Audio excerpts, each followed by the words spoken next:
Hello dear viewers, hope you are doing great. Today I welcome you to another brand new video of English Power Pro. আজকের এই ভিডিওতে আমি আপনাদের সাথে আলোচনা করব আমাদের ওয়েস অফ এক্সপ্রেশনস গুলো, আমাদের কথা বলার বিভিন্ন স্টাইলগুলো, বিভিন্ন ধরনগুলো, আমাদের কথা বলার যে ধরন রয়েছে এগুলোকে ডিফারেন্ট ওয়েতে আমরা এক্সপ্রেস করি।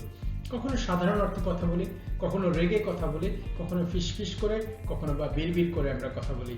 সো এই আমাদের যে ওয়েস অফ এক্সপ্রেশন, আমাদের কথা বলার যে ডিফারেন্ট স্টাইল রয়েছে, ধরন রয়েছে, আমাদের মুড চেঞ্জ হওয়ার সাথে সাথে আমাদের এক্সপ্রেশনগুলো যে চেঞ্জ হয় এগুলোর ডিফারেন্ট ইংলিশ ওয়ার্ডস রয়েছে। তার মধ্যে আমরা কয়েকটি আলোচনা করার চেষ্টা করছি। যেমন কখনো আমরা বলি স্পিক, সেটাকে কখনো বলি টক, কখনো বলি হুইসপার মানে ফিসফিস করা, কখনো বা বলি মাটার বিড়বিড় করা, কখনো সেটাকে বলি স্ক্রিম মানে হচ্ছে তীক্ষ্ণ চিৎকার করা। তারপরে বলি স্ট্যামার মানে হচ্ছে তোতলানো। তারপরে বলি ওয়াইন মানে হচ্ছে ঘ্যান করা বা প্যান করা। শাউট মানে হচ্ছে চিল্লানো বা জোরে চিৎকার করা। তাহলে আমরা একটু আসি যে স্পিক আমরা কোন সিচুয়েশনে বলবো।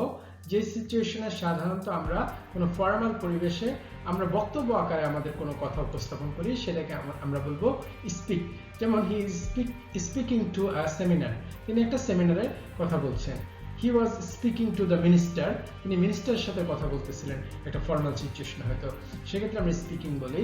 তাছাড়াও কোনো ল্যাঙ্গুয়েজ বলার ক্ষেত্রে আমরা ল্যাঙ্গুয়েজের নাম উল্লেখ করলে আমরা সেটা স্পিক বলবো। যেমন I speak Bangla, he speaks English, they speak Japanese. তো সেক্ষেত্রে কিন্তু টকিংটা আমরা ইউজ করতে পারবো না ল্যাঙ্গুয়েজ বলার ক্ষেত্রে। যেমন আই টক ইংলিশ বলি না, কখনো বলি আই স্পিক ইংলিশ। সেভাবে টকিংটা হচ্ছে পারস্পরিকভাবে কথা বলা। নর্মালি আমরা যখন আমাদের কথাগুলোকে কারোর সাথে শেয়ার করি, আমরা আমাদের আইডিয়া অপিনিয়ন শেয়ার করি, তখন সেটাকে বলে টকিং। যেমন I am talking to my brother, he is talking to his friend, they are talking to their boss. So এভাবে পরবর্তীতে চলে আসছে হুইসপার মানে ফিসফিস করা। The students are whispering with one another, স্টুডেন্টরা একজন আরেকজনের সাথে ফিসফিস করে কথা বলছে। সো হুইসপার এটা মানে হচ্ছে কানে কানে আমরা যেটা বলি, যদিও কানে মুখে বলি বাট সামটাইমস বলি কানে কানে কথা বলা, সেক্ষেত্রে এটা হবে হুইসপার। মাটার, আমরা আমাদের সঠিক প্রাপ্য না পেলে, আমরা কোনো কোথাও থেকে হার্ট হলে, আঘাতপ্রাপ্ত হলে, আমরা যদি সরাসরি প্রতিবাদ করতে না পারি তখন আমরা বিড়বিড় করে কিছু একটা বলে ফেলি। আমাকে দেওয়ার কথা ছিল 20,000 টাকা, আমাকে 10,000 টাকা দিয়ে বিদায় করে দিচ্ছে। এটা সবসময় লোকটা আমার সাথে ঠকবাজি করে। বসের সাথে রাগ হয়েছে, টাকা পয়সা নিয়ে একটু গরমিল হয়েছে, এরকম করে একটু বিড়বিড় করা হলো। ওকে, সো এটা হচ্ছে মাটার। Please don't matter. What you want to say, you say to me directly. এটা আমি কাউকে বলে ফেললাম যে আমার সাথে বিড়বিড় করবেন না, যেটা বলার দরকার সেটা সামনে এসে বলেন। এরপরে আসছে যে ওয়ার্ডটা, সেটা হচ্ছে স্ক্রিম মানে হচ্ছে তীক্ষ্ণ চিৎকার করা। সাধারণত বাচ্চারা স্ক্রিম করে থাকে। একটা সুন্দর টাং টুইস্টার রয়েছে এরকম, ice cream, we all scream for ice cream, মানে আমরা সবাই, তুমি আমি সবাই আইসক্রিমের জন্য চিৎকার করছি। সো বাচ্চারা সামটাইমস আইসক্রিমের জন্য, টয়েসের জন্য তারা এভাবে স্ক্রিম করে। The boy is screaming for the toys, বাচ্চাটা খেলনাগুলো পাওয়ার জন্য তীক্ষ্ণ চিৎকার করছে। Okay, next comes stammer. এর পরবর্তী স্ট্যামার, যেমন একটা কথা উচ্চারণ করতে গিয়ে আটকে যাচ্ছে কেউ, ঠিক আছে, তখন সেটাকে বলে স্ট্যামার। যেমন আমি বলছিলাম Dhaka is the capital of Bangladesh, Dhaka is the capital of Bangladesh. Okay, like stammering করছি। সো এই ওয়ে অফ স্পিকিংটাকে বাংলা বলে তোতলানো, ইংরেজিতে বলে স্ট্যামার।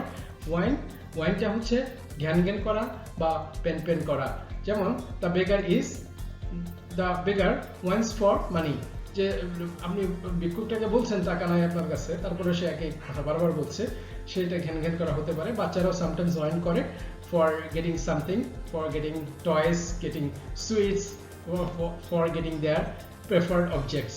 ওকে, সো আর শাউট মানে হচ্ছে, এটা আপনারা সবাই পরিচিত শাউটের সাথে। কেউ যখন অতিরিক্ত মাত্রা রেগে যায় তখন সে শাউট করতে থাকে, চিল্লাচিল্লি করতে থাকে, এবং এই চিল্লাচিল্লিটাকে সাধারণত রাগের মাথায় যে সকল চিল্লাচিল্লি করে থাকে সেগুলো হচ্ছে শাউট। এবং কেউ প্রতি উত্তরে বলতে পারে এভাবে, why do you shout at me, আমার প্রতি এরকম চিল্লান কেন। সো এগুলো হচ্ছে আমাদের বিভিন্ন মুড অনুযায়ী আমাদের যে কথা বলার এক্সপ্রেশন বা কথা বলার ধরন এগুলো। তো আশা করি আপনারা ডিফারেন্ট সার্কামস্টেন্সেস বা সিচুয়েশনে এগুলো আপনারা এখন থেকে ইউজ করতে পারবেন এবং if you are already using, keep using it more and more so that you don't forget and you just try to improve your English by using different words in your practical speech. So thank you for watching this video. See you again with another video. Till then, you stay well. Have a nice time. Good day to all. Thank you.